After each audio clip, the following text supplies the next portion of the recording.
आयत करीमा लिखी दे वलकद कतबना फि ज़बूर मिन बाद ज़िक्र अन्नल अर्द यरसुहा इबादी सालिहून।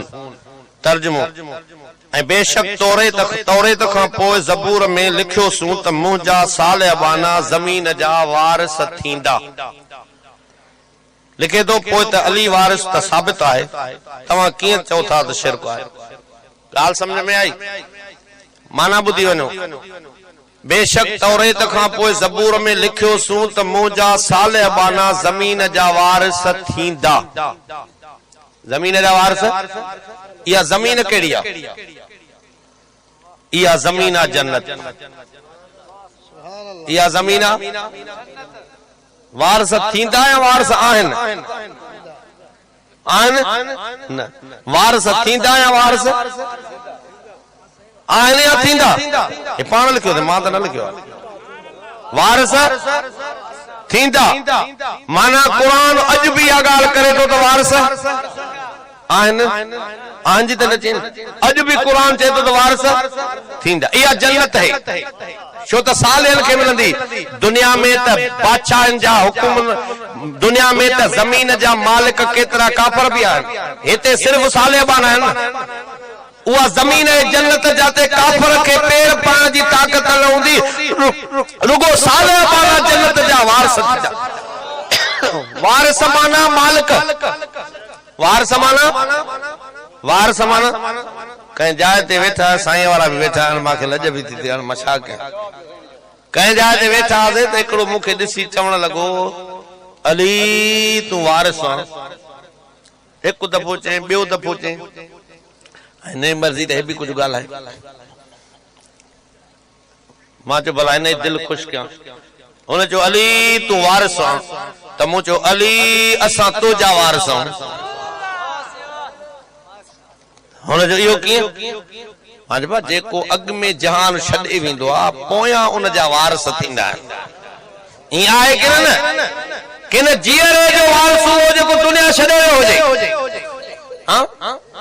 जीअं इमामत से ज़िंदा आहिनि न, मां चयो इमाम जो अली साईं ज़िंदा त पोइ तव्हां हिकिड़ो इमाम अली साईं जे हूंदे इमाम हसन हुसैन खे इमामत ते फाइज़ सम्झो पिया। अली साईं वयो पोइ चयो त ॿियो इमाम 12 कॾहिं थींदा? जॾहिं हिकिड़ो वञे न, उते त वञणो थो वञे, हिते वञणो छो थो वञे? 12 तॾहिं थींदा जॾहिं हिकिड़ो वञे न। 12 त पोइ थींदा, पोइ वियो त पोइ थींदो, वारिस बि पोइ थींदा। तंहिंजे करे अली साईं जेसि ताईं ज़िंदा उतां इमाम हसन खे हुसैन खे इमाम न मञींदा। दर्जो इहो हुयुनि, पर इमामत सिर्फ़ अली साईं जी। उहो वयो त पोइ हसन साईं जी, उहो वयो त पोइ हुसैन साईं, माना वयो न। तंहिंजे करे जेको वींदो आहे पोयां वारिस थींदा। बाक़ी अबो ज़िंदा हुजे, पुट मरी वञे, जे पुट जो वारिस अबो इहो ठहियो ई न। ॻाल्हि समझ में आई? वो जो हज़रत अली साईं रज़ी अल्लाह ताला अन्हु जो वरसो हो सुन्नत नबी जी, कुरान जो इल्म, तबलीग, तालीम, तदरीस, रोज़ो, नमाज, हज, ज़कात, अल्हम्दुलिल्लाह अली साईं छॾे वियो, असां खे अल्लाह वारिस बनाए, असां खे नसीब कयो। ई आहे कि न? असां अली जा चओ वारिस, सहाबा किराम जा असां वारिस। मुस्तफा साईं फरमायो आलिम नबियन जा भी वारिस, पोइ अली जा वारिस न थींदा? हां ये आए कि न? हाँ यहाँ डरी पैसे तो वारिस माना मालिक, वारिस माना हाँ आखिरी गाल बुधो, मालिक बिन माना उनमें थींदो आहे। एक माना अबो फौत थी वियो, उन्हें जे मिल्कियत वारसन में विराए भी न। ये शाजा वारसन मिल्कियत जा, जेके उन जा वारस शरई आहिनि उहे शाजा वारस आहिनि मिल्कियत जा। अब्बे जा वारस माना अब्बे खां पोइ मिल्कियत जा वारस, अब्बे जे जिस्म जा वारस न, अब्बे जे वजूद जा मालिक न। हाणे ही जेतो चए थो अली वारिस आहे त अली शाजो वारिस आहे। असांजी मिल्कियत पोयों रहला अली उन जो मालिक थियो असांजे वरसे में, या अली खे तूं दुनिया जे शयुनि जो, माण्हुनि मलाइकनि जो, माण्हुनि ऐं जिन्ननि ऐं शयुनि जो वारिस मालिक तो समझे।